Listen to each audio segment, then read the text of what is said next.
For me, I prepare by just looking at the big picture, keeping it all in perspective. I want to be the best in the world. I've accomplished that, now I want to continue to be the best in the world. So I know everyone's gunning for me, and that's a motivator for me. So when I step in the wrestling room, I know I have to work harder and outwork all my opponents and everyone out there in the world. I don't know how they're training specifically. I don't know what they're doing, but I know what I'm doing, and I'm doing it as hard as I can.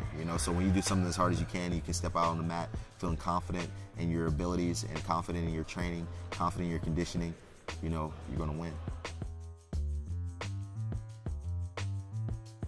My pre-match routine would basically be warming up. That's the most important part of the pre-match routine, will be a warm-up. So I have a couple coaches that usually warm me up. A guy named Brian Snyder who's been my coach for the last 3 years.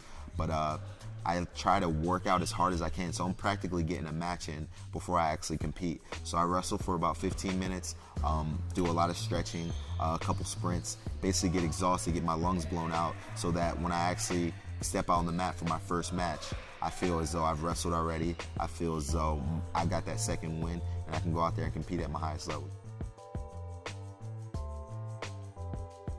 Being able to secure wins even when I'm behind in the match is huge for me. I practice that mentally in practice, being down by a point with 30 seconds left, and just being able to go out there and get a takedown. A lot of guys are uncomfortable with being down, but for me, being down by a point is the same thing as being tied. So I'm always executing my shots at my highest level, trying to score as many points as possible. And when I see an opportunity to score, I do it. So I'm tenacious in the wrestling room.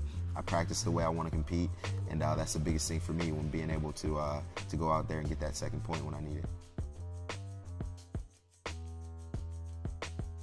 I do a lot of different training. I would say the biggest training tip from me, in my perspective, is being explosive. I do a lot of explosive training, so I'm not just building power, specifically throwing a lot of weight on the bar and doing 4 or 5 reps.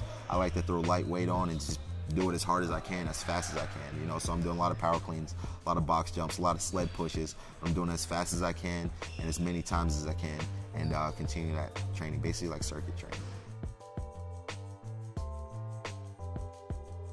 Yeah, my advice for kids would be just to continue to dream big. No goal is impossible to reach.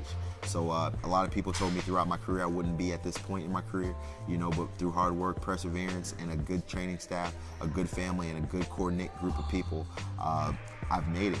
So I would continue to say dream big, work hard, and continue to strive to be the best. Nothing's impossible. So just work hard and believe in what you do. My next competition probably won't be till February, so I got some time off right now. I'm actually coaching at the University of Nebraska, so I'm in between training, coaching, traveling, making a bunch of appearances after the Olympic Games. But once I get settled down in the new year, I'll probably compete in February, and then I'll take off from there. So there's a World Championship every year in between each Olympic Games, and then hoping to make the 2016 team in Rio and hopefully win another gold medal.